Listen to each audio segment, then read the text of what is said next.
ಇದೇನಮ್ಮ ಅನ್ಯಾಯ? ಎಲ್ರು ತಾರತಮ್ಯ ಮಾಡ್ತಾರೆ, ಮನುಷ್ಯರು ಬಣ್ಣ ಬದಲಾಯಿಸ್ತಾರೆ ಅನ್ಕೊಂಡೆ. ಸ್ವಾಮಿಗಳು ಹಾಗೇನಾ? ಈಗೇನಾಯ್ತು? ಅಲ್ಲ ಅಮ್ಮ, ಆ ಕಣ್ಕಟ್ ಸ್ವಾಮಿಗಳ ಹತ್ರ ಹೋಗಿದ್ದು ನಾವು, ಸಮಸ್ಯೆ ಹೇಳಿದ್ದು ನಾವು, ಅವ್ರನ್ನ ಇಲ್ಲಿ ಕರ್ಕೊಂಡ್ ಬಂದಿದ್ದು ನಾವು. ಆದ್ರೆ ಒಳ್ಳೇದ್ ಹೇಳೋದ್ ಮಾತ್ರ ಬೆಳ್ಳಿ ಹತ್ರನಾ? ಅದೇನ್ ಒಳ್ಳೇದಿದ್ಯೋ ಅದನ್ನ ಅವರು ನಮ್ಮ ಹತ್ರನೇ ಹೇಳ್ಬೋದಿತ್ತಲ್ವಾ? ಇದೆಲ್ಲ ಒಂದ್ ದೊಡ್ಡ ಸಮಸ್ಯೆನ ಶರ್ಮಿಳಾ? ಏನು ಬೇಡ, ಸನ್ಯಾಸಿನಿ ತರ ಇರ್ತೀನಿ ಅಂತ ಡಿಸೈಡ್ ಮಾಡಿದ್ಯಾ ನೋಡು, ಅದಕ್ಕೆ ನಿನಗೆ ಇದೆಲ್ಲ ಸಮಸ್ಯೆ ಅನ್ಸಲ್ಲ. ನನ್ನ ಜೀವನ, ಮನೆ, ಮಕ್ಕಳು ಅಂತ ನಿನ್ಗೇನಾದ್ರೂ ಇದ್ದಿದ್ರೆ ಏನ್ ಮಾಡ್ಬೇಕಾಗಿತ್ತು, ಇಲ್ಲಿ ಏನಾಗಿದೆ ಅಂತ ಗೊತ್ತಾಗ್ತಿತ್ತು. ನೀನ್ ನನಗ್ ಸಪೋರ್ಟ್ ಮಾಡ್ತೀಯ ಅಂತ ನಿನ್ ಹತ್ರ ಏನಾದ್ರು ಹೇಳ್ಕೊಂಡ್ರೆ ನೀನ್ ನನ್ನನ್ನೇ ವಿಲ್ಲನ್ ಆಗಿ ನೋಡ್ತೀಯ.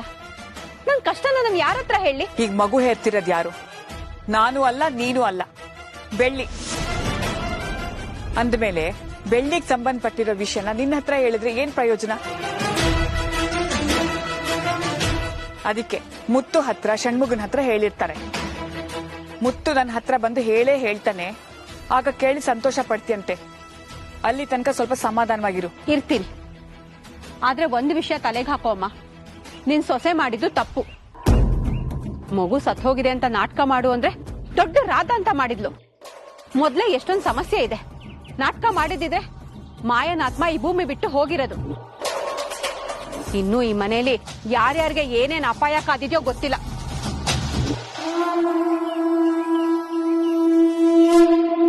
ನೀನ್ ಹೇಳಿ ಸರಿಯಾಗೇ ಇದೆ ಮುತ್ತು. ಬೆಳ್ಳಿ ಗುಣ ಆಗ್ಬೇಕು ಅಂದ್ರೆ ಪೂಜೆ, ಹೋಮ ಇದೆಲ್ಲ ಸರಿ ಬರಲ್ಲ. ಸೈಕ್ಯಾಟ್ರಿಸ್ಟ್ ಹತ್ರನೇ ಕರ್ಕೊಂಡು ಹೋಗ್ಬೇಕು. ನೀನ್ ಗೆಸ್ ಮಾಡಿದ್ದು, ಸ್ವಾಮೀಜಿ ಎಕ್ಸಿಕ್ಯೂಟ್ ಮಾಡಿದ್ದು ಎಲ್ಲ ಸರಿಯಾಗೇ ಇತ್ತು. ಆದ್ರೆ ಏನ್ ಮಾಡೋದು? ಮಗು ವಿಚಾರದಲ್ಲಿ ಸುಳ್ಳು ಹೇಳೋದಕ್ಕೆ ಬೆಳ್ಳಿ ಒಪ್ಕೊಳ್ಳಿಲ್ಲ. ಈ ಮಾಯ ಬರೋದು, ಮಗುನ ಕೊಲ್ಲೋದು, ಇದೆಲ್ಲ ಬೆಳ್ಳಿ ಊಹೆ. ಇದ್ಯಾವುದು ಸತ್ಯ ಅಲ್ಲ. ಇದು ಸತ್ಯ ಅಲ್ಲ ಅನ್ನೋದು ಬೆಳ್ಳಿಗೆ ಆದಷ್ಟು ಬೇಗ ಗೊತ್ತಾಗ್ಬೇಕು. ಹೇಗ್ ತಿಳಿಸೋದು ಮುತ್ತು? ಮನ್ಸಿನ ಮಾತು ಮನ್ಸಿಗೆ ಗೊತ್ತಾದ್ರೆ ಎಲ್ಲ ಗೊಂದಲನೂ ದೂರ ಆಗುತ್ತೆ. ಈ ಮನೇಲಿ ಏನೋ ನಡೀತಿದ್ಯೋ ಅದನ್ನೆಲ್ಲ ಮಾಯನೆ ಮಾಡ್ತಿರೋದು ಅಂತ ಬೆಳ್ಳಿ ಅನ್ಕೋತಾ ಇದ್ದಾಳೆ. ಅದೇ ಇಲ್ಲಿ ತಪ್ಪಾಗ್ತಿರೋದು. ಹೌದು ಮುತ್ತು, ಯಾರಾದ್ರೂ ಬಂದ್ರೆ ಮಾಯನೇ ಕಳಿಸಿರೋದು ಅಂತ ಹೇಳ್ತಾಳೆ.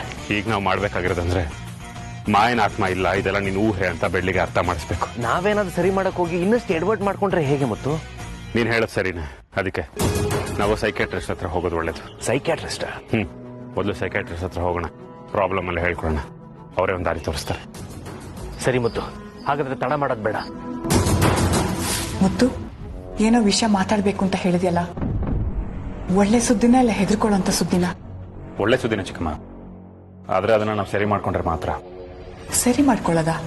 ಹೌದು ಚಿಕ್ಕಮ್ಮ, ಮಾಯನಾತ್ಮ ಈ ಮನೇಲಿದೆ ಅಂತ ಅನ್ಕೊಂಡಿದ್ವಲ್ಲ, ಅದು ಸುಳ್ಳು. ಎಲ್ಲ ನಮ್ಮ ಊಹೆ ಅಷ್ಟೇ. ಊಹೆನಾ? ಅಂದ್ರೆ ನಾವು ಕಣ್ಕಟ್ ಸ್ವಾಮೀಜಿ ಹತ್ರ ಹೋಗಿದ್ದು, ಅವರು ಮಾಯನಾತ್ಮ ಇದೆ ಅಂತ ಹೇಳಿದ್ದು, ಬೆಳ್ಳಿಗೆ ಅಬೋಷನ್ ಆಗಿದೆ ಅನ್ನೋ ತರ ನಾಟ್ಕಾಡಿ ಅಂತ ಹೇಳಿದ್ದು, ಇದೆಲ್ಲ ಬೆಳ್ಳಿನ ಗುಣ ಮಾಡೋದಿಕ್ಕೆ. ಬೆಳ್ಳಿನ ಗುಣ ಮಾಡಕ್ಕ? ಹೌದು, ಬೆಳ್ಳಿ ತನ್ನಷ್ಟಕ್ಕೆ ತಾನೇ ಮಾಯನಾತ್ಮ ವಾಪಸ್ ಬಂದಿದೆ, ತನ್ನ ಮಗುನ ಕೊಲ್ಲೋದಕ್ಕೆ ಪ್ರಯತ್ನ ಮಾಡ್ತಿದೆ ಅಂತ ಊಹೆ ಮಾಡ್ಕೊಂಡು ಕೊರ್ಗೋದಕ್ಕೆ ಶುರು ಮಾಡಿದ್ಲು. ಇದು ಮಾನಸಿಕ ಕಾಯಿಲೆನ? ಹೌದಮ್ಮ, ಬೆಳ್ಳಿ ತನಗ್ ತಾನೇ ಏನೇನೋ ಊಹಿಸ್ಕೊಂಡು ಭಯಪಟ್ಟು ಈಗ ಆಗೋಗಿದ್ದಾಳೆ. ಮಗುಗೇನಾದ್ರೂ ಆಗುತ್ತೋ, ನನಗೇನಾರು ಆಗುತ್ತೋ, ಈ ಮನೆಗೇನಾರು ಆಗುತ್ತೋ ಅಂತ ಹೆದರಿಕೆಯಲ್ಲಿ ಈ ತರ ಆಗಿದೆ. ಇದು ಮಾನಸಿಕ ರೋಗನೇ. ಇಷ್ಟು ದಿನ ನಾವು ಬೇರೆ ರೀತಿನೇ ಯೋಚನೆ ಮಾಡಿದ್ವಿ. ಬೆಳ್ಳಿ ಮಾಯನಾತ್ಮ ವಾಪಸ್ ಬಂದಿದೆ ಅಂತ ಯಾಕೆ ಅನ್ಕೊಂಡಿದ್ದಾಳೆ ಅಂತ ಗೊತ್ತಿಲ್ಲ, ಆದ್ರೆ ಅವಳು ಆ ಭಯದಿಂದ ಯಾಕೆ ಆಚೆ ಬರ್ತಿಲ್ಲ ಅಂತ ತಿಳ್ಕೋಬೇಕು. ಆ ಸ್ವಾಮಿಗಳು ನಮಗ್ ಸಹಾಯ ಮಾಡ್ತಿದ್ದಾರೆ ಅಂತ ಗೊತ್ತಿತ್ತು, ಆದ್ರೆ ಬೆಳ್ಳಿ ಗುಣ ಆಗೋದಕ್ಕೆ ಇದನ್ನೆಲ್ಲ ಮಾಡ್ತಿದ್ದಾರೆ ಅಂತ ಮಾತ್ರ ಗೊತ್ತಿರ್ಲಿಲ್ಲ. ಅವ್ರ ಧೈರ್ಯಕ್ಕೆ, ಬುದ್ಧಿವಂತಿಕೆಗೆ ನಾವು ಮೆಚ್ಕೊಳ್ಳೇಬೇಕು. ನಾವೀಗ ಬೆಳ್ಳಿಗೆ ಹಿಂಸೆ ಕೊಡೋದಕ್ಕಾಗಲ್ಲ, ಸೈಕಿಯಾಟ್ರಿಸ್ಟ್ ಹತ್ರ ಹೋಗೋಣ. ಸೈಕಾಟಿಸ್ಟಾ? ಅವರಿಂದ ಬೆಳ್ಳಿ ಗುಣ ಆಗ್ತಾಳ? ಚಿಕ್ಕಮ್ಮ, ಸ್ವಾಮಿಗಳು ಅವ್ರ ಪ್ರಯತ್ನ ಅವ್ರು ಪಟ್ರು, ಆದ್ರೆ ಫಲ ಸಿಗ್ಲಿಲ್ಲ. ಹಾಗಂತ ನಾವು ಸುಮ್ಮನೆ ಕೂರೋದಕ್ಕಾಗಲ್ಲ ಅಲ್ವಾ? ಅದಕ್ಕೆ ಸೈಕಿಯಾಟ್ರಿಸ್ಟ್ ಹತ್ರ ಹೋಗೋಣ. ಅಮ್ಮ, ಮುತ್ತು ಹೇಳೋದು ಸರಿನೇ.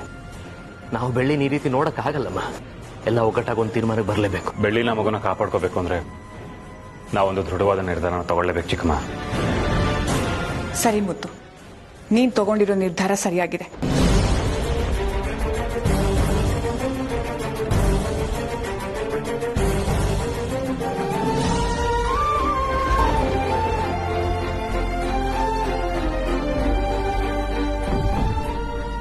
ಏನಾಯ್ತು? ಯಾಕೆಲ್ಲ ಹೀಗ್ ನಿಂತ್ಕೊಂಡಿದ್ದೀರಾ?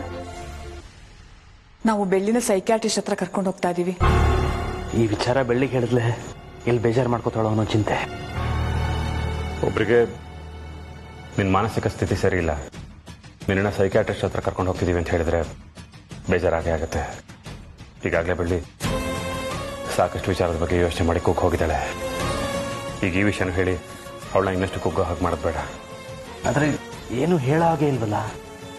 ಅವಳನ್ನ ಹಾಸ್ಪಿಟಲ್ ಕರ್ಕೊಂಡು ಹೋದ್ಮೇಲೆ ಗೊತ್ತಾದ್ರೆ ಅವಳು ದ್ರೋಹ ಮಾಡ್ತಿದೀವಿ ಅಂತ ಅನ್ಕೊಳಲ್ವಾ ಅವಳು? ಅಮ್ಮ, ನಾವು ಬೆಳ್ಳಿಗೆ ಒಳ್ಳೇದ್ ಮಾಡೋ ಪ್ರಯತ್ನದಲ್ಲಿದ್ದೀವಿ. ಇಲ್ಲಿ ದ್ರೋಹ ಎಲ್ಲಿಂದ ಬಂತು? ಬೆಳ್ಳಿ ಈಗ ಅದನ್ನೆಲ್ಲ ಅರ್ಥ ಮಾಡ್ಕೊಳ್ಳೋ ಮನಸ್ಥಿತಿಯಲ್ಲಿಲ್ಲ. ಗರ್ಭಿಣಿ ಹೆಣ್ಮಕ್ಳ ಮನಸ್ಸು ಮಕ್ಕಳ ಮನಸ್ಸಿನ ತರ ಇರುತ್ತೆ. ನಾವೀಗ ಅವಳಿಗೆ ಹೆಚ್ಚಿನ ಒತ್ತಡ ಕೊಟ್ಟು ಹಿಂಸೆ ಕೊಡೋದು ಅಷ್ಟು ಚೆನ್ನಾಗಿ ಕಾಣಿಸಲ್ಲ. ಬೆಳ್ಳಿ ರಿಕವರ್ ಆದ್ರೆ ಅವಳಿಗೆ ಅರ್ಥ ಆಗತ್ತೆ. ಇದರ ಹಿಂಸೆ ಏನಿದೆ? ನಿನಗೆಲ್ಲ ಹೇಳಿದ್ರೂ ಅರ್ಥ ಆಗ್ತಿಲ್ಲ. ಏನು ತಿಳಿದೇ ಇರೋ ಬೆಳ್ಳಿಗೆ ಹೇಗೆ ಅರ್ಥ ಮಾಡಿಸೋದು ಹೇಳು? ಮಾಯಾ ಅನ್ನೋ ಆತ್ಮ ಈ ಭೂಮಿ ಮೇಲೆ ಇಲ್ಲ. ನೀನು ಈ ಪ್ರಪಂಚದಲ್ಲಿದೆಯಾ? ನಿನ್ನ ಮಗುನ ನೀನು ಹುಷಾರಾಗಿ ನೋಡ್ಕೊಂತ ಹೇಳೋರು ಯಾರು? ತಿಳಿಸೋಣ ಚಿಕ್ಕಮ್ಮ, ನಾವೆಲ್ಲರೂ ಒಗ್ಗಟ್ಟಾಗಿದ್ರೆ ಎಂತ ಕಷ್ಟನೂ ಗೆಲ್ಲಬಹುದು. ನಾನೊಂದ್ ವಿಷಯ ಹೇಳ್ತೀನಿ. ಹಾಗ್ ಮಾಡಿದ್ರೆ ಬೆಳ್ಳಿ ಅದಕ್ಕೆ ನಾವು ಹಾಸ್ಪಿಟಲ್ ಕರ್ಕೊಂಡು ಹೋಗ್ತಿರೋದು ಸೈಕ್ಯಾಟ್ರಿಸ್ಟ್ ಹತ್ರ ಅಂತ ಅವ್ರಿಗೆ ಗೊತ್ತಾಗೋದಿಲ್ಲ. ಏನ್ ಮಾಡ್ಬೇಕು ಐಶು? ಪ್ರೆಗ್ನೆಂಟ್ ಲೇಡಿನ ಚೆಕಪ್ಗೆ ಅಂತ ಕರ್ಕೊಂಡು ಹೋಗಲ್ವಾ, ಹಾಗೆ ನಾವು ಬೆಳ್ಳಿ ಅದಕ್ಕೆ ಕರ್ಕೊಂಡು ಹೋದ್ರೆ ಅವ್ರಿಗೆ ಯಾವ ಡೌಟು ಬರಲ್ಲ. ಹೌದು, ಬೆಳ್ಳಿಯಲ್ಲಿ ರೂಮಲ್ಲಿ ತರೋಣ. ಸರಿ, ನಾನು ಹೋಗಿ ಸಮಾಧಾನ ಮಾಡಿ ಕರ್ಕೊಂಡ್ ಬರ್ತೀನಿ.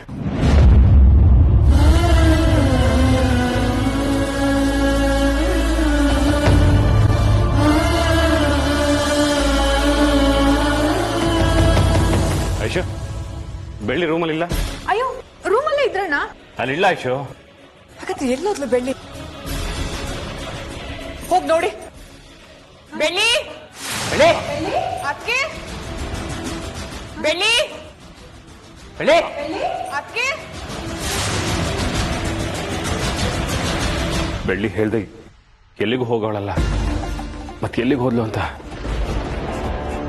ಎಲ್ಲಿಗೆ ಹೋದ್ಲು ಮುತ್ತು ಇವಳು? ಇಂಥ ಪರಿಸ್ಥಿತಿಯಲ್ಲಿ ನಾವು ಅವಳು ಚೆನ್ನಾಗಿ ನೋಡ್ಕೋಬೇಕಿತ್ತು. ಎಲ್ಲಿಗೆ ಹೋದ್ಲು ಗೊತ್ತಾಗ್ತಿಲ್ವಲ್ಲ. ಮುತ್ತು, ಬೆಳ್ಳಿ ಎಲ್ಲೂ ಕಾಣ್ತಿಲ್ಲ, ಎಲ್ಲ ಕಡೆ ಹುಡುಕ್ತೆ. ಎಲ್ಲೂ ಕಾಣ್ತಿಲ್ಲ. ರೂಮಲ್ಲಿ, ಅಡ್ಗೆ ಮನೇಲಿ ಎಲ್ಲೂ ಇಲ್ಲ ಅಣ್ಣ. ಮನೆ ಹಿಂದೆನೂ ಇಲ್ಲ ಅಣ್ಣ. ಮನೆ ಸುತ್ತನೂ ಇಲ್ಲಮ್ಮ. ಅಣ್ಣ ಅಣ್ಣ, ಬೆಳ್ಳಿ ಅದಕ್ಕೆ ನನ್ನ ಹತ್ರ ಸ್ವಾಮೀಜಿಗಳ ಬಗ್ಗೆ ಒಂದ್ ವಿಷಯ ಹೇಳಿದ್ರು. ಏನ್ ಹೇಳಿದ್ರು? ನನಗೇನ್ ಅನಿಸ್ತಿದೆ ಅಂದ್ರೆ ಈ ಸ್ವಾಮೀಜಿನೂ ಮಾಯಕನೇ ಕಳ್ಸಿರ್ಬೇಕು. ಅದಕ್ಕೆ ಅವರು ನಿನ್ ಮಗು ಸತ್ತೋಗಿದೆ ಅಂತ ನಾಟ್ಕಾಡು ಅಂತ ಹೇಳ್ತಿರೋದು. ಇವ್ರನ್ನ ಮಾತ್ರ ನಾನು ಸುಮ್ನೆ ಬಿಡಬಾರ್ದು. ಸ್ವಾಮೀಜಿ ಮತ್ತೆ ಬರ್ತಾರೆ. ಅವ್ರು ಬರೋದಕ್ ಮುಂಚೆ ಅವ್ರು ಎಲ್ಲಿದ್ದಾರೆ ಅಂತ ಹುಡುಕ್ಬೇಕು. ಹಾಗಾದ್ರೆ ಬೆಳ್ಳಿ ಕಣ್ಕಟ್ ಸ್ವಾಮೀಜಿ ಮೇಲೆ ಕೋಪ ಮಾಡ್ಕೊಂಡು ಅವ್ರಿರೋ ಜಾಗಕ್ಕೆ ಹೋಗಿರ್ಬೋದಾ? ಇದ್ರೂ ಇರಬಹುದು. ಇಲ್ಲ, ಅಲ್ಲಿ ಹೋಗ್ದು ಬೇರೆ ಕಡೆ ಹೋಗಿದ್ರೆ. ಶರ್ಮಿಳ, ಒಂದು ಕೆಲಸ ಮಾಡು, ನೀನು ಐಶು ಹೋಗಿ ದೇವಸ್ಥಾನದಲ್ಲಿ ನೋಡಿ, ನಾನು ಷಣ್ಮಗ ಸ್ವಾಮೀಜಿ ಹತ್ರ ಹೋಗಿ ನೋಡ್ತೀನಿ. ಸರಿ ಅಣ್ಣ, ನಾನು ಬರ್ತೀನಿ ಮುತ್ತು. ಬೇಡ ಚಿಕ್ಕಮ್ಮ, ನೀವು ಇಲ್ಲೇ ರೀ. ಅಕಸ್ಮಾತ್ ಬೆಳ್ಳಿ ಮನೆಗೆ ಬಂದ್ರೆ ನನಗೆ ಫೋನ್ ಮಾಡಿ ತಿಳಿಸಿ.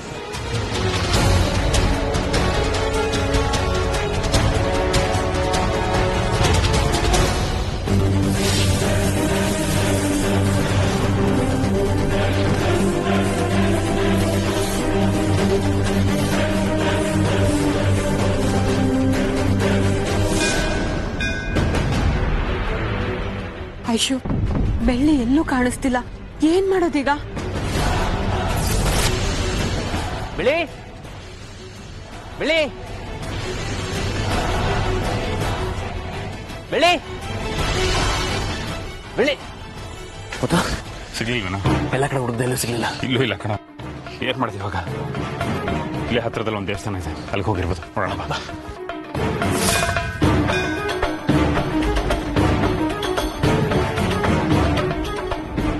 ಮುತ್ತು, ಇಲ್ಲೂ ಇಲ್ವಲ್ಲ, ಏನ್ ಮಾಡೋದು? ಏನ್ ಮಾಡೋದು? ಇರು, ಐಶುಗೆ ಏನಾದ್ರು ಸಿಕ್ಕಿಲ್ಲ ಕೇಳೋಣ.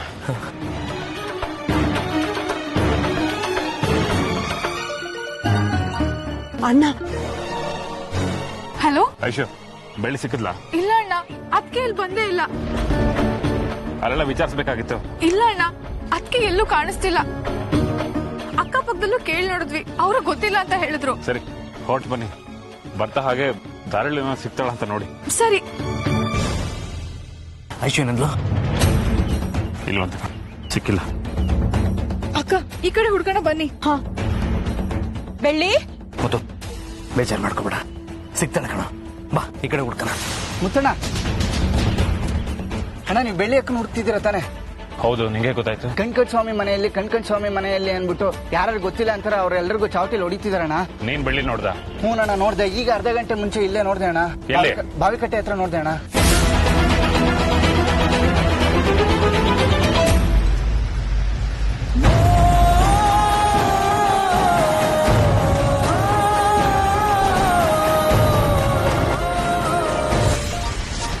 ಏನ್ ಮುತ್ತು ಎಲ್ಲೂ ಸಿಗ್ತಾನೆ ಇಲ್ಲ. ಹಲೋ, ನಾನು ಬನವಾಸ ಸರ್ಕಲ್ ಇನ್ಸ್ಪೆಕ್ಟರ್ ಮಾತಾಡ್ತಿರೋದು.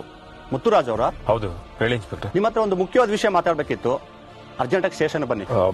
ಸ್ವಲ್ಪ ನಾನು ಬಿಸಿ ಇದ್ದೀನಿ ಇನ್ಸ್ಪೆಕ್ಟರ್, ನನ್ನ ವೈಫ್ನ ಹುಡುಕ್ತಾ ಇದ್ದೀನಿ. ಅದೇ ವಿಷಯ ಮಾತಾಡೋದಕ್ಕೆ ನಿಮ್ಮನ್ನ ಸ್ಟೇಷನ್ ಬರೋಕೆ ಹೇಳ್ತಿರೋದು. ಏನು ಬೆಳ್ಳಿ ಸಿಕ್ಕಿದ್ಲ? ಹೌದು, ಈಗ ಅವರು ನಮ್ಮ ಸ್ಟೇಷನ್ ಇದ್ದಾರೆ. ಸೆಲ್ಲಲ್ಲಿ ಕೂರಿಸಿದ್ದೀನಿ. ಸೆಲ್ ಒಳಗ? ಅಂತ ತಪ್ಪ ಏನ್ ಮಾಡ್ದಾಳೆ? ಅದನ್ನೆಲ್ಲ ಫೋನಲ್ಲಿ ಹೇಳಕ್ಕಾಗಲ್ಲ.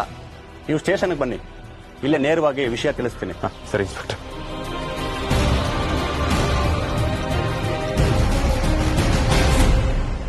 ಮಾವ ಮಾವ ಬೆಳ್ಳಿ ಬೆಳ್ಳಿ ಏನಾಯ್ತು? ಏನಿದೆಲ್ಲ? ಮಾವ ನಾನು ಯಾವ ತಪ್ಪು ಮಾಡಿಲ್ಲ ಮಾವ, ಆದ್ರೆ ಪೊಲೀಸ್ನವ್ರು ಕರ್ಕೊಂಡ್ ಬಂದು ನನ್ನ ಸೆಲ್ಲಲ್ಲಿ ಹಾಕಿದ್ದಾರೆ ಮಾವ. ಇನ್ಸ್ಪೆಕ್ಟರ್, ಗರ್ಭಿಣಿ ಹೆಂಗ್ಸ ಅರೆಸ್ಟ್ ಮಾಡಿದ್ರಲ್ಲ, ಇದು ಸರಿನಾ? ಅಲ್ಲ, ಅಂತ ತಪ್ಪ ಏನ್ ಮಾಡಿದ್ರಲ್ಲ ಅವಳು?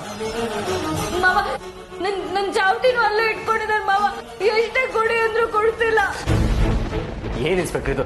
ಯಾಕೆ ಈ ತರ ಹೆಣ್ಮಕ್ಳನ್ನ ಕರ್ಕೊಂಡ್ ಬಂದಿದ್ರ? ಮೊದಲನೇದಾಗಿ ಆಕೆ ಗರ್ಭಿಣಿ ಅಂತ ನಮಗೆ ಗೊತ್ತಿರಲಿಲ್ಲ, ಅದಕ್ಕೆ ಕ್ಷಮೆ ಕೇಳ್ತೀವಿ. ಎರಡನೇ ವಿಷಯ ಏನಂತಂದ್ರೆ, ಪೊಲೀಸ್ನವರು ಎಲ್ಲ ಹೆಣ್ಮಕ್ಳಿಗೂ ಗೌರವ ಕೊಟ್ಟೇ ಕೊಡ್ತಾರೆ. ಆದ್ರೆ ಅದನ್ನ ಮೀರಿ ಯಾರೇ ನಡ್ಕೊಂಡ್ರು ಕಾನೂನು ಪ್ರಕಾರ ಏನ್ ಕ್ರಮ ತಗೋಬೇಕೋ ಅದು ತಗೊಳ್ತೀವಿ. ಅಂತದ್ದು ಅವಳು ಏನ್ ಮಾಡಿದಾಳೆ ಇನ್ಸ್ಪೆಕ್ಟರ್? ಮಾವ ನನ್ ಚಾವಟಿನ ಅವರೇ ಇಟ್ಕೊಂಡಿದ್ದಾರೆ ಮಾವ, ನನ್ಗದನ್ನ ಕೊಡ್ಸಿ. ಬೆಳ್ಳವರೇ, ಒಂದ್ ನಿಮಿಷ, ನಾನು ಪೂರ್ತಿ ಮಾತಾಡಾದ್ಮೇಲೆ ನೀವು ಮಾತಾಡಿ. ನಿಮ್ಮ ಹೆಂಡತಿ ಬೆಳ್ಳಿ ಅವರು ಸಿಕ್ಕ ಜನರ ವಿರುದ್ಧ ಸಿಟ್ಟಿಗೆದ್ದು ಈ ಚಾವಟಿಯಿಂದ ಎಲ್ಲರಿಗೂ ಹೊಡೆದಿದ್ದಾರೆ.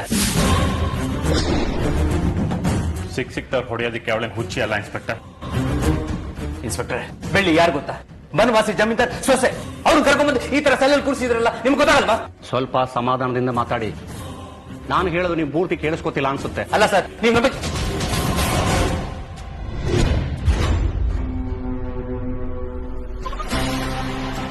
ಅದ್ಯಾರೋ ಕಣ್ಕಟ್ ಸ್ವಾಮಿ ಅಂತೆ. ನಿಮ್ಮ ಹೆಂಡತಿಯವರು ಸಿಕ್ಕ ಜನರನ್ನೆಲ್ಲ ಆ ಸ್ವಾಮಿ ಅಡ್ರೆಸ್ ಎಲ್ಲಿ ಅಂತ ಕೇಳ್ತಿದ್ರು. ಯಾರು ಹೇಳಿಲ್ವೋ ಅವ್ರಿಗೆ ಈ ಚೌಟಿಯಿಂದ ಚರ್ಮ ಸುಲಿಯೋಗಿ ಹೊಡೆದಿದ್ದಾರೆ.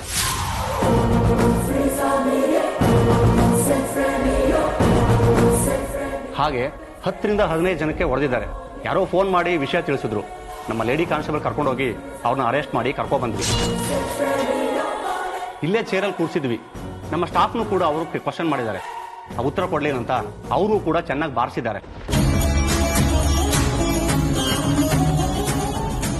ಯಾವಾಗ ನಮ್ಮ ಒಳ್ಳೆತನನ ಮಿಸ್ಯೂಸ್ ಮಾಡ್ಕೋತಾರೋ ಆಗ ನಾವು ಸ್ಟ್ರಿಕ್ಟ್ ಆಗಿರೋಕೆ ಶುರು ಮಾಡ್ತೀವಿ. ಅದಕ್ಕೆ ಬೆಳ್ಳಿಯವ್ರನ್ನ ಸೆಲ್ಲಲ್ಲಿ ಹಾಕಿರೋದು. ಇಷ್ಟೆಲ್ಲ ನಡೆದಿದ್ಯಾ? ಇದೆಲ್ಲ ನನಗೆ ಗೊತ್ತಿರಲಿಲ್ಲ ಇನ್ಸ್ಪೆಕ್ಟರ್. ನನ್ನ ಹೆಂಡತಿ ಪರವಾಗಿ ನಾನು ಕ್ಷಮೆ ಕೇಳ್ತೀನಿ. ಒಂದ್ ನಿಮಿಷ, ನಿಮ್ಮ ಹತ್ರ ಮಾತಾಡ್ಬೇಕು, ಸ್ವಲ್ಪ ಹೊರಗಡೆ ಬನ್ನಿ.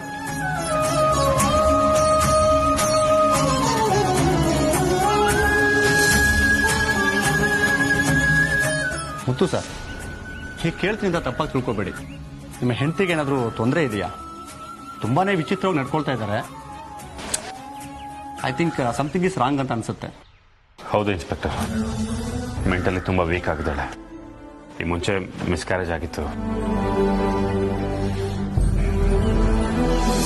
ಸರೋಜಮ್ಮ, ಅವನ್ನ ರಿಲೀಸ್ ಮಾಡಿ.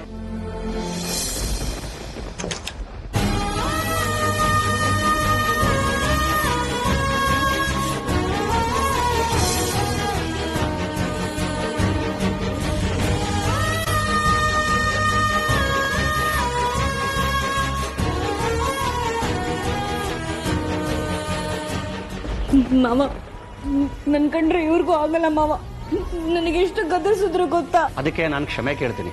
I am sorry. ಇನ್ನು ಮುಂದೆ ಈ ತರ ನಡ್ಕೊಳ್ಳೋದಿಲ್ಲ ಅಂತ ಮಾತು ಕೊಡಿ. ನಿಮ್ಮನ್ನ ಇಲ್ಲಿಂದ ಕಳಿಸ್ಕೊಡ್ತೀನಿ. ಆಯ್ತು, ನಾನ್ ಮತ್ತೆ ಈ ತರ ಎಲ್ಲ ನಡ್ಕೊಳ್ಳಲ್ಲ. ಗುಡ್. ಮಾವ ನನ್ಗ ಚಾವಟಿ ಕೊಡ್ಸಿ ಮಾವ. ಬೇಡ ಬಿಡಿ, ಅದ್ ಮಾತ್ರ ಬೇಡ. ಇಲ್ಲ, ನನಗದ್ ಬೇಕೇ ಬೇಕು ಮಾವ. ಮತ್ತೆ ಯಾರಿಗಾದ್ರೂ ಹೊಡಿಲಿಕ್ಕ? ಇಲ್ಲ, ಯಾರಿಗೂ ಹೊಡೆಯಲ್ಲ. ಇನ್ಮೇಲಿಂದ ಎಚ್ಚರಿಕೆಯಿಂದ ಇರ್ತೀನಿ. ಸರಿ, ಇನ್ಸ್ಪೆಕ್ಟರ್ಗೆ ಸಾರಿ ಕೇಳು. ನನ್ನ ಕ್ಷಮಿಸ್ಬಿಡಿ. ಓಕೆ, ತೊಳಿ. ಥ್ಯಾಂಕ್ಸು. Thank you inspector. ಸರಿ, ಆಯ್ತು.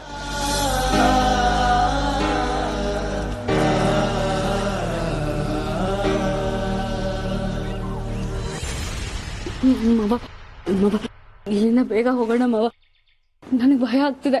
ಬೆಳ್ಳಿ, ನಾನು ಷಣ್ಮಗ ಇದ್ದೀವಲ್ವ, ಹಾಗೆಲ್ಲ ಹೆದರ್ಕೋಬಾರ್ದು. ಯಾರು ಏನು ಮಾಡಲ್ಲ, ಧೈರ್ಯವಾಗಿರ್ಬೇಕು. ಮಾವ, ಎಲ್ರು ಒಂದೊಂಥರ ಮಾತಾಡ್ತಾರೆ. ನಾನು ಯಾವ ತಪ್ಪು ಮಾಡಿಲ್ಲ ಮಾವ. ಪೊಲೀಸ್ನವ್ರಿಗೆ ನನ್ಗೆ ಎಷ್ಟು ಹೇಳಿದ್ರು ಅವ್ರು ನನ್ನ ಮಾತಾ ಕೇಳಲಿಲ್ಲ. ಕರ್ಕೊಂಡು ಬಂದು ಸೆಲ್ ಒಳಗೆ ಹಾಕಿದ್ದಾರೆ ಮಾವ. ನನಗೆ ತುಂಬಾ ಬೇಜಾರಾಯ್ತು ಮಾವ. ಯಾಕೆ ಅವರು ನನ್ನ ಮಾತು ಕೇಳಲ್ಲ, ಯಾಕೆ ಅವರು ನನ್ನ ಮಾತು ನಂಬಲ್ಲ? ನಾನು ಅಷ್ಟೊಂದು ಕೆಟ್ಟೋಳ? ಹಾಗಂತ ಯಾರು ಹೇಳಿದ್ದು?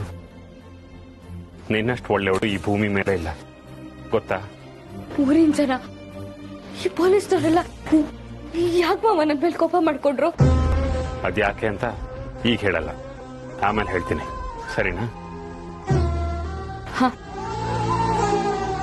ಷಣ್ಮಗ, ಐಶುಕ್ ಫೋನ್ ಮಾಡಿ ಬೆಳ್ಳಿ ಸಿಕ್ಕಿದ್ಲು, ಮನೆಗೆ ಹೋಗಿ ಅಂತ ಹೇಳು. ಸರಿ ಮುತ್ತು. ಹಾಗೆ ಚಿಕ್ಕಮ್ಮ ಏನಾದ್ರು ಕೇಳಿದ್ರೆ ಬೆಳ್ಳಿನ ಹಾಸ್ಪಿಟ್ಲಿಗೆ ಕರ್ಕೊಂಡು ಹೋಗಿ ಬರ್ತೀವಿ ಅಂತ ಹೇಳಿ. ಹಾಗೆ ಹೇಳ್ತೀನಿ.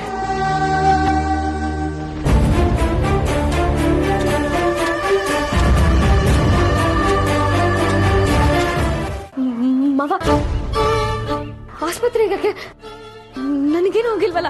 ಬೆಳ್ಳಿ, ನಿಂಗೆ ಯಾವ ಗಾಯನೂ ಆಗಿಲ್ಲ, ಅದು ನನಗೆ ಗೊತ್ತು.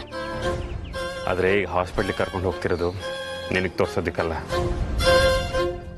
ನಿನ್ನ ಹೊಟ್ಟೆಲಿ ನಮ್ಮ ಮಗು ಬೆಳೀತಿದೆ ಅಲ್ವಾ, ಅದನ್ನು ತೋರ್ಸೋದಕ್ಕೆ. ಅದು ಆರೋಗ್ಯ ಚೆನ್ನಾಗಿದೆಯಾ, ಊಟ ತಿಂಡಿ ಸಾಲ್ತಿದ್ಯಾ, ವಿಟಮಿನ್ಸು, ಪ್ರೋಟೀನ್ಸು ಏನೇನು ತಗೋಬೇಕು ಇದನ್ನೆಲ್ಲ ಚೆಕ್ ಮಾಡಿಸ್ಬೇಕಲ್ವಾ, ಅದಕ್ಕೆ.